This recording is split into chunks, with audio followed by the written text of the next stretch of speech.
Good news! Civil Service Exam Preferential Rating para sa mga job order, contractual, at iba pa. May importanteng balita tayo para sa ating mga kasamahan sa government service. Kung ikaw ay nagtatrabaho sa gobyerno ng at least 10 years pero wala pang civil service eligibility, this video is for you. Alam nyo ba na may magandang balita para sa mga government workers na naglilingkod ng 10 taon o higit pa?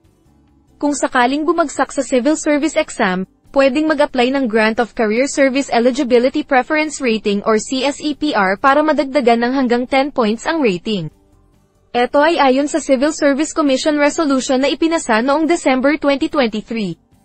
Ang CSEPR ay magbibigay ng preference rating na aabot ng hanggang 10 points sa mga kwalipikadong aplikante sa civil service examinations. Ito ay para sa mga nasa rating range na 70 to 79 at makakatulong ito para maabot ang passing rate na 80%. Ang mga qualified na aplikante ay magkakaroon ng Career Service Professional or Sub-Professional Eligibility. Isa itong pagpapahalaga sa mga government workers, partikular sa mga tinatawag na JOCOSC6 sa gobyerno. Kasama dito ang mga job order, contract of service, casual, contractual, coterminous, mga empleyado sa Category 3 at 4 positions, at yung mga may first level eligibility.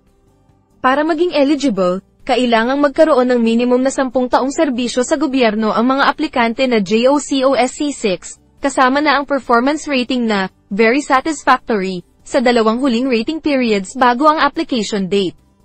At para maging eligible sa CSEPR, kailangang mag-apply at kumuha ng career service exam simula March 2024, sa either professional or sub-professional levels. Importante din na makakuha ng general rating na hindi bababa sa 70%. Ang application naman ay kailangang ma-file within 6 months mula sa release ng results ng CSE. Kaya, sa mga kasamahan natin sa government service na may 10 years or more na serbisyo, heto na ang chance nyo para sa Career Service Eligibility Preference Rating. Huwag palampasin ang pagkakataong ito. Kung may mga katanungan kayo o gusto nyong malaman pa ang ibang detalye, feel free to comment down below. Don't forget to like this video, subscribe, at pindutin ang notification bell para lagi kayong updated sa mga importanteng balita.